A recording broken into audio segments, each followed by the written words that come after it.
नमस्कार दोस्तों, गार्गी क्लासेस पर आपका स्वागत है।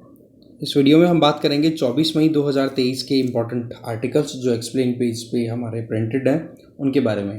देखो, हमारे लिए जो आर्टिकल्स इम्पॉर्टेंट है उनमें एक तो रहेगा ऑर्डिनेंस से रिलेटेड आर्टिकल है, उसके बारे में हम समझेंगे कि ऑर्डिनेंस का जो प्रोविज़न है वो कहाँ पर दिया हुआ है, स्टेट और नेशनल लेवल पे, उसके बारे में समझेंगे। दूसरा हम समझेंगे सेंसस के बारे में, ठीक है, मिसिंग सेंसस 2021 की जनगणना हो जानी चाहिए थी पर नहीं हुई, वो हम समझेंगे। तीसरा, यूएसए की गवर्नमेंट है ना, वो डेट रिडन है, बहुत कर्जा है, और कर्जे की जो लिमिट वहाँ पर अप्रूव की हुई है वहाँ की कांग्रेस, दैट मीन्स वहाँ की पार्लियामेंट के द्वारा, वो अब ब्रीच होने के चांसेस दिखाई दे रहे हैं। तो ऐसे में वहाँ पर एक अलग ही तरीके का क्राइसिस है वो देखने को मिल रहा है, वो भी हम समझेंगे, देखते हैं डिटेल में। फर्स्ट आर्टिकल है कि गवर्नमेंट की पावर जिसके बेसिस पे गवर्नमेंट ऑर्डिनेंस डिक्लेयर करती है उसके बारे में समझते हैं। सबसे पहली बात तो ऑर्डिनेंस को हिंदी में अध्यादेश बोलते हैं।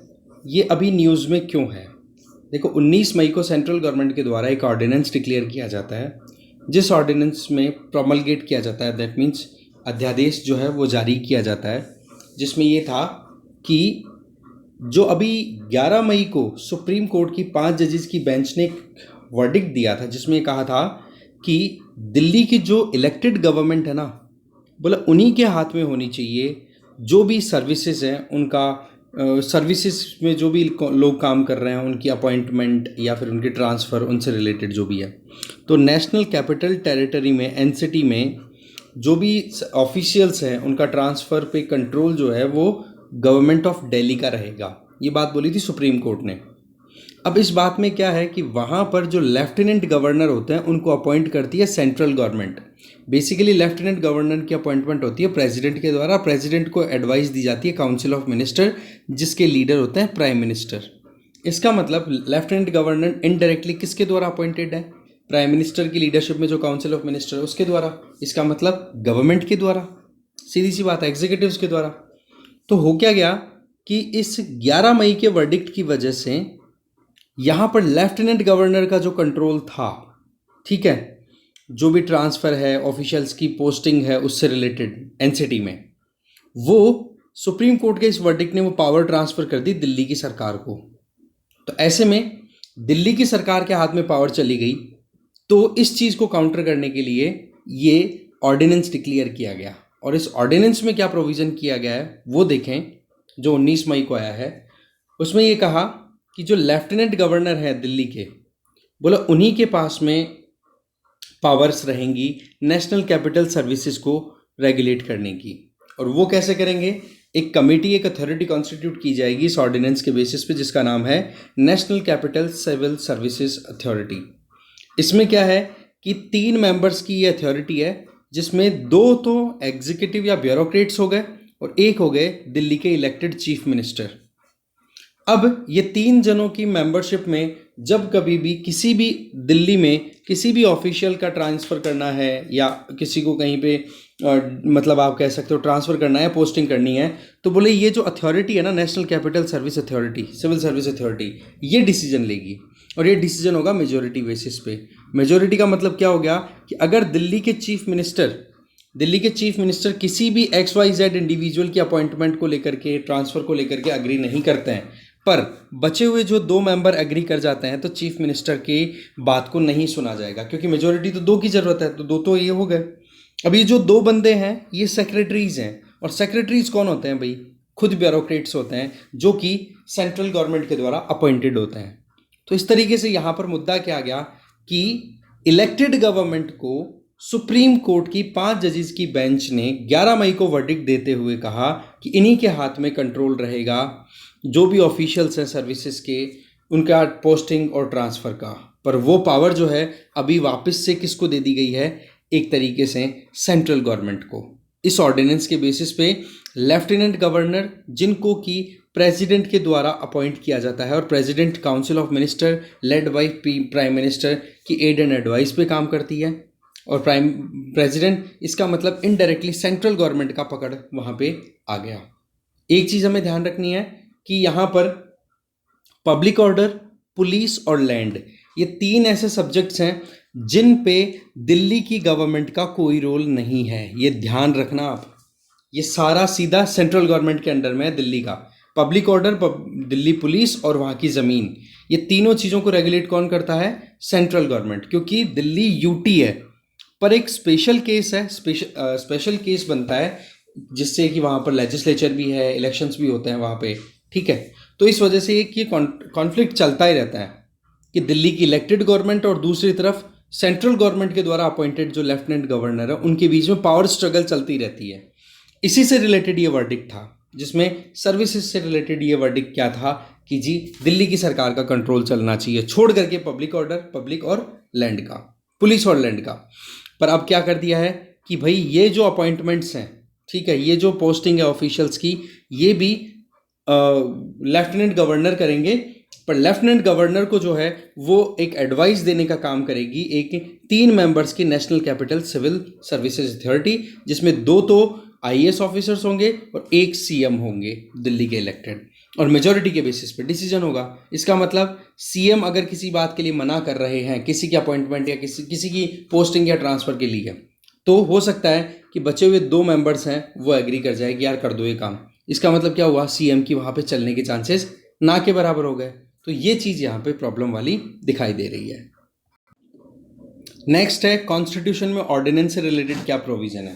देखो आर्टिकल 123 है ना, उसमें प्रेसिडेंट को ये पावर दी हुई है कि वो ऑर्डिनेंस प्रोमलगेट कर सकते हैं, लागू कर सकते हैं अध्यादेश को, ठीक है, अध्यादेश को, जब पार्लियामेंट का सेशन नहीं चल रहा।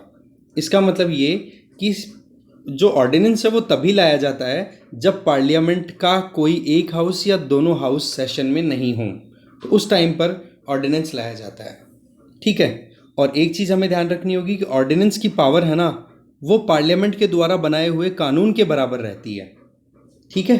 फिर एक बार ऑर्डिनेंस डिक्लेयर कर दिया, इसका मतलब ये नहीं कि वो कानून बन गया है, कानून के बराबर तो उसकी इज्जत है। पर जैसे ही पार्लियामेंट का सेशन स्टार्ट हो, ठीक है, तो उसके 6 हफ्तों के अंदर अंदर, विद इन 6 वीक्स, उस ऑर्डिनेंस को बिल के तौर पे इंट्रोड्यूस करवा करके पारित करवाना पड़ेगा। और अगर वो बिल पारित होगा तभी वो ऑर्डिनेंस लॉ के तौर पे कंटिन्यू रह पाएगा, ठीक है। अगर 6 हफ्ते पार्लियामेंट का सेशन स्टार्ट हो गया, 6 हफ्तों तक कोई उस ऑर्डिनेंस पे एक्शन नहीं लिया गया, तो वो ऑर्डिनेंस ऑटोमेटिकली लैप्स कर जाएगा।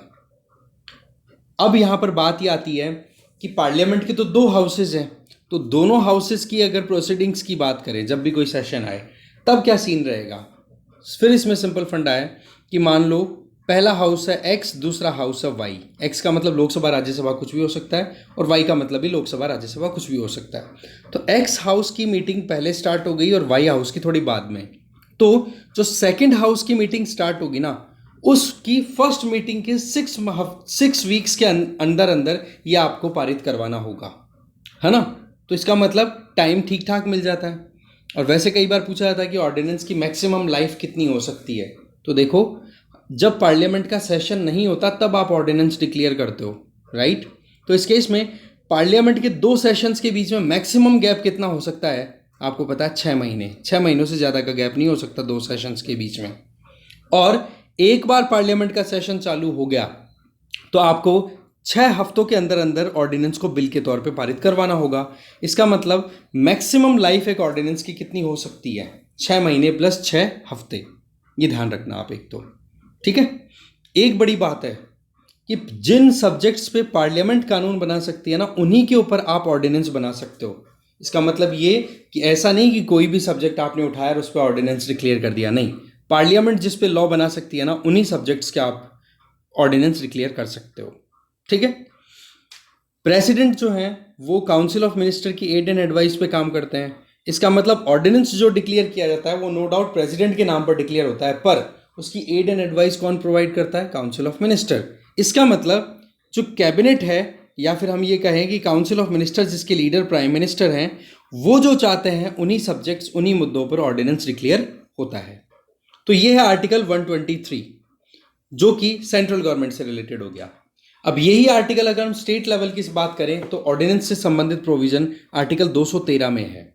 इसमें गवर्नर को पावर दी हुई है ऑर्डिनेंस को प्रोमलगेट करने की या ऑर्डिनेंस को विड्रॉ करने की। अच्छा, एक चीज़ ये भी है कि प्रेसिडेंट चाहें तब ऑर्डिनेंस को विड्रॉ भी कर सकते हैं। अगेन विड्रॉ करने की भी aid and advice council of minister के द्वारा दी जाएगी। सेम चीज़ यहाँ पर होती है कि council of minister led by chief minister जो हैं वो गवर्नर को एड एंड एडवाइस प्रोवाइड करता है आर्टिकल 213 के तहत, और अगर लेजिस्लेचर का कोई सेशन नहीं चल रहा है तो ऑर्डिनेंस डिक्लेयर किया जा सकता है। ये मैंने बता दिया कि ऑर्डिनेंस की लाइफ कितनी रहती है। लेजिस्लेचर का फर्स्ट डे सेशन का, जो भी कमिंग सेशन है उसका, और उसके बाद में 6 हफ्ते मतलब 42 दिन तक का सेशन वो चलता है। तो देखो आर्टिकल 123 और आर्टिकल 213 जरूर याद रखना। आर्टिकल 123 तो है प्रेसिडेंट की पावर है ऑर्डिनेंस डिक्लेयर करने की, आर्टिकल 213 है गवर्नर की पावर से ऑर्डिनेंस डिक्लेयर करने की। फिर मुद्दा आता है रीप्रोमलगेशन ऑफ ऑर्डिनेंस। इसका मतलब कि आपने ऑर्डिनेंस एक बार डिक्लेयर कर दिया, पार्लियामेंट का सेशन आ गया, पर उस सेशन में आपने कोई कानून नहीं बनवाया। फिर जैसे ही पार्लियामेंट का सेशन कंप्लीट हुआ उसके बाद में दोबारा से ऑर्डिनेंस डिक्लेयर कर दिया। कहने का मतलब कि आपने लेजिस्लेटिव प्रोसेस को बाईपास करते हुए केवल एग्जीक्यूटिव एक्शंस लेते हुए ऑर्डिनेंस डिक्लेयर कर दिए। तो ये एक तरीके से कॉन्स्टिट्यूशनल बाईपास वाला परिस्थिति हो गई। तो इसको लेकर के सुप्रीम कोर्ट में बहुत बार मुद्दे पहुंचे हैं, जिनमें एक है 2017 का, जिसमें सुप्रीम कोर्ट ने यह देखा कि एक ही ऑर्डिनेंस बहुत बार प्रोमलगेट किया गया बिहार की सरकार के द्वारा बिना उस ऑर्डिनेंस को लेजिस्लेचर में पुट किए। इसका मतलब क्या हुआ कि जो कानून बनाने की कैपेसिटी वहाँ की लेजिस्लेचर, वहाँ की विधानसभा की है ना, वहाँ की विधान जो परिषद है उसकी है, तो विधानसभा की हम बात कर रहे हैं, ठीक है, लेजिस्लेचर की है वहाँ की, तो बोला उस पावर को बिहार की सरकार बैक टू बैक बाईपास करती रही। केस हुआ Krishna Kumar Singh and another versus state of Bihar. इसमें 7 जजेस की बेंच बैठी थी और उसमें ये कहा कि जी ऑर्डिनेंस जो है ना वो नॉर्मली ऑर्डिनेंस को अवॉइड करना चाहिए, लेजिस्लेचर अगर चल रही है तो आप कानून बनवाओ।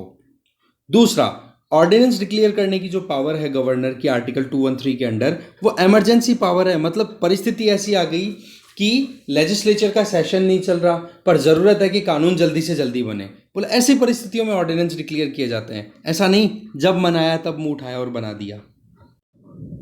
क्योंकि अगर बिना लेजिस्लेटिव प्रोसेस के ही आप ऑर्डिनेंस डिक्लेयर करते जाओगे तो बोले ये तो लेजिस्लेचर को बाईपास करना हो गया, और इसको क्या बोला गया, फ्रॉड ऑन कॉन्स्टिट्यूशनल पावर, कि आप उसका गलत यूज़ कर रहे हो जो कॉन्स्टिट्यूशन में पावर्स दी हुई है।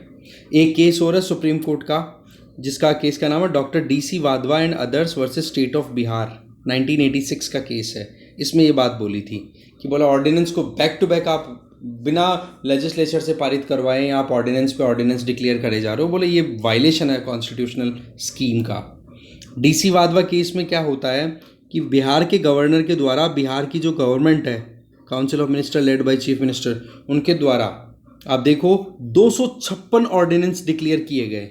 और उन 256 ऑर्डिनेंस की बात करें तो 1967 से 1981 के बीच में हुए थे, और उनमें से 69 तो ऐसे जो रिपीटेडली किए जा रहे थे प्रोमलगेट। मतलब ऑर्डिनेंस ला दिया, ऑर्डिनेंस ला दिया, लेजिस्लेचर का सेशन आ गया, वहां पर कोई बातचीत नहीं की, ऑर्डिनेंस लैप्स कर गया, दोबारा से ऑर्डिनेंस डिक्लेयर कर दिया। बोला ऐसे काम होता था, और प्रेसिडेंट ने भी अप्रूवल दे रखा था। देखो सबसे बड़ी बात, प्रेसिडेंट से भी परमिशन मिली हुई थी, मतलब सेंट्रल गवर्नमेंट भी इस चीज़ को अलाउ कर रही थी। तो बोले ये चीज़ कहीं ना कहीं कॉन्स्टिट्यूशनल स्कीम का वायलेशन है, राइट। तो ये चीज़ हो जाती है, ठीक है। आगे चलते हैं। नेक्स्ट आर्टिकल है the missing census. Amitabh Sinha ji ने लिखा है आर्टिकल। देखो पिछले महीने यूनाइटेड नेशन पॉपुलेशन फंड ने ये डेटा रिलीज किया कि इंडिया जो है वो 2023 के बीच में जून जुलाई के लगभग वर्ल्ड का सबसे ज़्यादा पॉपुलेशन वाला कंट्री बन जाएगा, जहाँ पर इंडिया की पॉपुलेशन होगी 142 करोड़, 142.8 करोड़, जो कि चाइना जिसकी पॉपुलेशन रहेगी 142.5 करोड़। तो बोलो उससे थोड़ा सा ज़्यादा, मतलब नंबर 1 इंडिया हो जाएगा, नंबर 2 चाइना हो जाएगा। अब सवाल ये है कि ये डेटा सही है गलत है, एस्टिमेशन सही है गलत है, बोले इसकी हम कैसे छानबीन कर सकते हैं, क्योंकि हमारे पास में तो पॉपुलेशन का डेटा ही नहीं अवेलेबल है।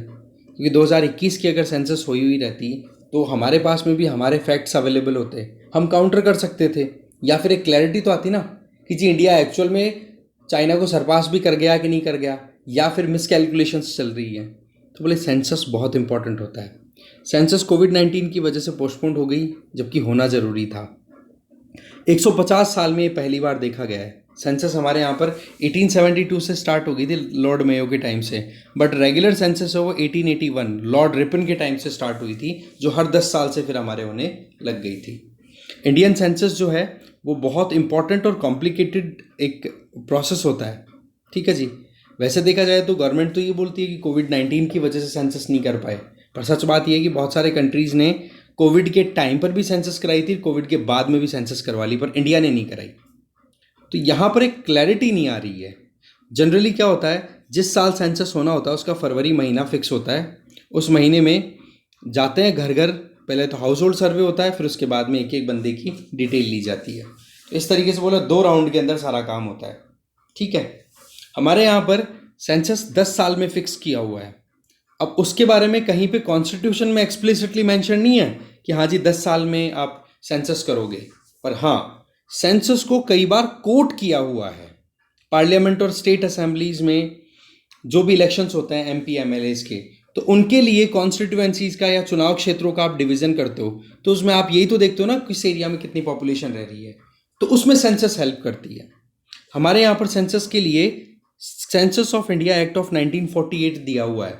इसका मतलब एक लीगल फ्रेमवर्क तो अवेलेबल है कि सेंसस होनी चाहिए, पर उसमें भी कहीं पर टाइम या पीरियोडिसिटी मेंशन नहीं की हुई है। इसका मतलब ये हुआ कि हमारे यहाँ पर जो जनगणना होती है उससे संबंधित ना तो कॉन्स्टिट्यूशन में कुछ लिखा हुआ है कि कितने समय बाद होगी, और ना जो कानून बना हुआ है उसमें ये मेंशन किया हुआ है। इसका मतलब हम केवल ट्रेडिशनल मैनर में चल रहे हैं कि हाँ जी 10 साल से हर बार होती आई है, तो हम 10 साल से ही कंडक्ट कर लेते हैं सेंसस को। पर ना तो सेंसस ऑफ इंडिया एक्ट में ये लिखा हुआ है, ना कॉन्स्टिट्यूशन में लिखा हुआ है कि जी हमारे यहाँ पर 10 साल के बाद में इलेक्शन हो जाएंगे। कहीं पे टाइम फिक्स नहीं किया हुआ, ये ध्यान रखना आपको। फिर बात करें, फर्स्ट सेंसस जो प्रॉपर मैनर में हुई थी वो 1881 में हुई थी। फिर हर 10 साल से सेंसस होती रही। कुछ कंट्रीज ऐसे हैं जो कि फ्रिक्वेंसी और भी ज़्यादा रखते हैं, जैसे कि ऑस्ट्रेलिया में हर 5 साल में सेंसस होता है। देखो सेंसस बहुत इंपॉर्टेंट होता है, क्योंकि आज आप देखो कोई भी प्रोग्राम बनाना है, गरीबी से रिलेटेड, पढ़ाई लिखाई से संबंधित कुछ भी बनाना है, स्टैटिस्टिक्स की बात आती है तो सेंसस डेटा बहुत रोल मैटर करता है, उसका बहुत इंपॉर्टेंट रोल प्ले करता है। Economic decision, administrative decision, planning, कुछ भी करना हो, पर जब डेटा ही हमारे पास प्रॉपर नहीं होगा तो कहाँ से हम कोई चीज़ प्लान कर पाएंगे। पिछले 12 साल से हमारे पास में कोई डेटा नहीं है एक्यूरेट। इसका मतलब 2011 की सेंसस ही है, 2021 की सेंसस आपके पास में है नहीं, और आप 2023 में आज चल रहे हो। इसका मतलब 12 साल हो गए। बोले 12 साल पुराने डेटा का यूज़ करके क्या आप प्लान बना लोगे। तो बोले एक चीज़ ज़रूरी है, पीरियोडिसिटी फिक्स होनी चाहिए। फिर बात करें सेंसस शेड्यूल की, देखो 2 स्टेप्स में हमारे यहाँ पर सेंसस होती है। एक तो हाउस लिस्टिंग होती है, एक नंबरिंग होती है। हाउस लिस्टिंग में क्या होता है कि जिस साल सेंसस होनी है, जैसे 2021 में सेंसस होनी थी ना, तो 2020 के मिड में ही हर घर घर में जाकर के और वहाँ के घरों की नंबरिंग कर दी जाती है कि हाँ ये इतने नंबर का घर है इस पर्टिकुलर गांव, कॉलोनी, शहर जिसमें भी है वो। फिर उसके बाद में नेक्स्ट जो साल होगा, जैसे 2021 है, तो उसके फरवरी में फिर एन्यूमरेशन होगा, नंबरिंग काउंट की जाएगी कि किस घर में कितने मेंबर्स हैं। बोले ये 2 स्टेप्स में हमारे यहाँ पर सेंसस होती है। आप देखोगे कि कोविड-19 आउटब्रेक होने से पहले जो घरों की जो नंबरिंग फिक्स करनी होती है ना, वो हो चुकी थी। मतलब घरों की फिक्स क्या, सॉरी, जो कोविड-19 आउटब्रेक से पहले अच्छी खासी तैयारी हो चुकी थी।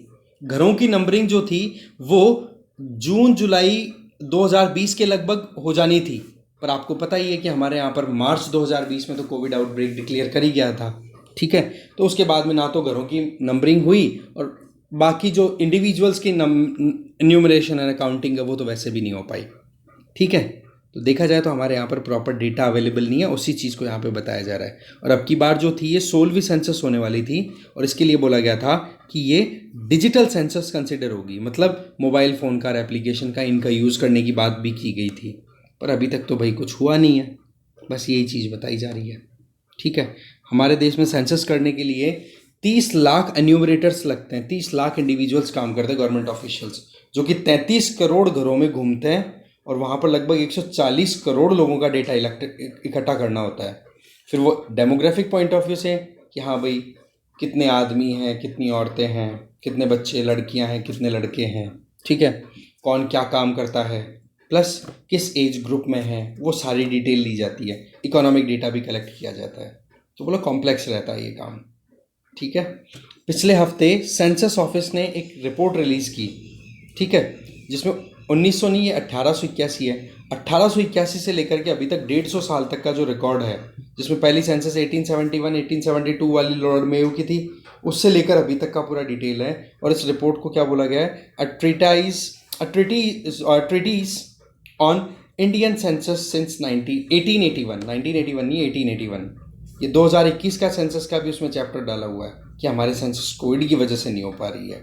तो बोला सेंसस करवाओ बॉस, डिले मत करो ज़्यादा, ठीक है। ये 1981 की सेंसस के बारे में ये है, ठीक है। आगे चले। अगला जो आर्टिकल है वो है कि यूएसए डिफ़ॉल्ट कर सकता है। डिफ़ॉल्ट का मतलब समझते हो कि जितना खर्चा दिया गया उससे ज़्यादा खर्चा करने की तैयारियां हो गई हैं। बेसिकली क्या होता है, आपको पता है यूएसए में प्रेसिडेंशियल सिस्टम है। प्रेसिडेंशियल सिस्टम में प्रेसिडेंट का तो इलेक्शन होता है, बट प्रेसिडेंट को असिस्ट करने वाले जो सेक्रेटरीज होते हैं उनका कोई इलेक्शन नहीं होता। उनको प्रेसिडेंट अपनी चॉइस से अपॉइंट कर लेते हैं, ठीक है। वो उनके फैमिली मेम्बर्स भी हो सकते हैं, कोई भी हो सकता है। और ये तो हो गया एग्जीक्यूटिव्स। और इन्हीं के जस्ट पैरेलल होती है लेजिस्लेचर, जो यूएसए में कांग्रेस के नाम से जानी जाती है, जिसके दो हाउसेज हैं, एक तो सेनेट जिसको अपर हाउस बोलते हैं, और एक है हाउस ऑफ रिप्रेजेंटेटिव जिसको लोअर हाउस बोलते हैं। तो वो हो गई लेजिस्लेचर। तो होता क्या है कि एग्जीक्यूटिव्स को जब कभी भी पैसे की रिक्वायरमेंट होती है, जिसको हम बजटरी एलोकेशन की बात करते हैं, वो जो है वो कांग्रेस के द्वारा अप्रूव किया जाता है। अब हो क्या रहा है कि जो बजटरी अप्रूवल दिया हुआ है ना यूएसए की कांग्रेस के द्वारा, वो है $31.4 ट्रिलियन का। पर करंट जो वहाँ की प्रेसिडेंशियल सिस्टम चल रही है जो बाइडेन के लीडरशिप में, वहाँ पर खर्चे हो गए ज़्यादा। और खर्चे ज़्यादा होने की वजह से अब इनके पास में पैसे की कमी आ रही है। इसका मतलब कि अब इनके बजट में आने से पहले पहले जो पैसा खर्च करना है वो पड़ रहा है शॉर्ट। इसीलिए जो इनको डेट लिमिट या डेट सीलिंग जो फिक्स की हुई है 31.4 ट्रिलियन डॉलर की, वो ब्रीच करनी पड़ रही है। और इसके लिए अब क्या करना पड़ रहा है, इनको कांग्रेस से अप्रूवल लेना पड़ रहा है। इसका मतलब ये हो गया कि प्रेसिडेंट जो है वो एग्जीक्यूटिव ऑर्डर्स के बेसिस पे कुछ काम करवा सके, तो उसके लिए लगभग $31.4 ट्रिलियन का अप्रूवल मिला हुआ है वहाँ की पार्लियामेंट के द्वारा, कांग्रेस के द्वारा। पर हो क्या रहा है कि ये बेसिकली 31.4 ट्रिलियन का जो कैपिंग है, ये है डेट के हिसाब से कि मार्केट से उधार लेकर के सरकार पैसा खर्च कर सके। पर ये पैसा तो खर्च हो गया, इसलिए अब क्या हो रहा है, वहाँ पर पैसे की आ रही है शॉर्टेज सरकार के हाथों में। और बताया जा रहा है, देखो यहाँ पे, कि कुछ दिनों का ही पैसा रह गया है, शायद 1 जून तक का। यस, बोले 1 जून के बाद में पैसा ही नहीं रहेगा सरकार के पास खर्च करने के लिए। तो हाल हो रहे हैं ये। और बोले अगर यूएसए की कांग्रेस में ये जो डिमांड है कि भाई ये 31.4 ट्रिलियन डॉलर को बढ़ा करके कुछ और करो जिससे कि और पैसा आ जाए गवर्नमेंट के हाथों में, अगर ये नहीं होता, इसका मतलब यूएसए की गवर्नमेंट जो है वो बैंकरप्ट साबित हो जाएगी कुल मिला के, ठीक है। या फिर बैंकरप्ट तो नहीं बोलेंगे, यूएसए का जो बोरो करने का जो लिमिट है वो खत्म हो जाएगा, तो कुछ एडिशनल करना पॉसिबल नहीं हो पाएगा। तो ये कहीं ना कहीं बहुत ज़्यादा क्राइसिस वाली सिचुएशन बन जाएगी। 1917 में ये कॉन्सेप्ट शुरू हुआ था यूएसए में, जब वर्ल्ड वॉर फर्स्ट लड़ा जा रहा था, ठीक है। यूएसए की कांग्रेस मतलब वहाँ की पार्लियामेंट जो है वो गवर्नमेंट के पर्स को कंट्रोल करती है और एक बार अप्रूवल दे देती है कि हाँ जी इतना पैसा आप उधार ले सकते हो, और वो उधारी वाला पैसा है वो खर्च भी कर लिया इन्होंने। इसी वजह से यूएसए के प्रेसिडेंट पपुआ न्यू गिनिया की विजिट पे जाने वाले थे, पर इन्होंने कैंसिल कर दिया कि भाई घर में हालत ख़राब हो रही है और मैं यहाँ विजिट करता घूम रहा हूँ, चाइना को काउंटर करने की बात कर रहा हूँ। तो ये हालात अभी देखने को मिल रहे हैं। अब सवाल ये है कि यार प्रेसिडेंट है यूएसए के, क्या इनके हाथ में कुछ पावर नहीं है? जी बिल्कुल है। 14th अमेंडमेंट जो हुआ कांग्रेस के द्वारा यूएस कॉन्स्टिट्यूशन में, उसमें प्रोविज़न दिए हुए हैं कि हाँ जी जो बाइडेन जो है वो एग्जीक्यूटिव ऑर्डर के बेसिस पे अपनी इस डेट सीलिंग लिमिट को बढ़ा सकते हैं, पर उसमें फिर कानूनी कार्रवाइयाँ शुरू होने का डर रहता है। तो इनका ये सोचना है कि क्यों ना कांग्रेस के थ्रू ही अप्रूवल ले लिया जाए। अब कांग्रेस में क्या हो रहा है कि वहाँ पर डोनाल्ड ट्रंप की जो पार्टी है रिपब्लिकन पार्टी, उसके मेंबर्स जो हैं वो एग्री कर नहीं रहे हैं। अब देखते हैं क्या बार्गेनिंग निकल के आती है, क्या नहीं निकल के आती है, ठीक है। ऐसा कोई पहली बार नहीं है कि ऐसा पहली बार हुआ है। 2011 में बराक ओबामा की जो सरकार चल रही थी, वहाँ पर बराक ओबामा जो प्रेसिडेंट थे, उस टाइम पर भी ऐसा ही कुछ हाल रहा था, ठीक है। तो ये सिनेरियो है। अब आप ये सोचोगे कि सर वहाँ पर तो प्रेसिडेंट बने हुए हैं तो इनकी तो मेजोरिटी होनी चाहिए ना वहाँ की कांग्रेस में। नहीं जी, वहाँ की लेजिस्लेचर बिल्कुल सेपरेट इलेक्ट होकर के आती है।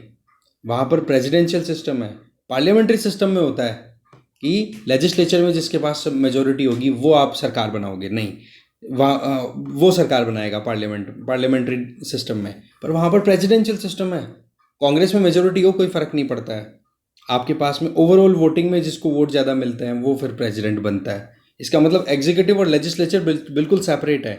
हमारे तो क्या है, एग्जीक्यूटिव्स हैं वो लेजिस्लेचर के लिए रिस्पॉन्सिबल है, जवाब देना पड़ता है उनको जाकर के, क्योंकि मेंबरशिप कहाँ से ड्रॉ करते हैं, हमारे प्राइम मिनिस्टर हैं, वो एमपी हैं पहले, फिर बाद में प्राइम मिनिस्टर हैं, जवाब देना पड़ता है उनको। वहाँ पर प्रेसिडेंट बिल्कुल सेपरेट सिस्टम है और लेजिस्लेचर कांग्रेस अलग है।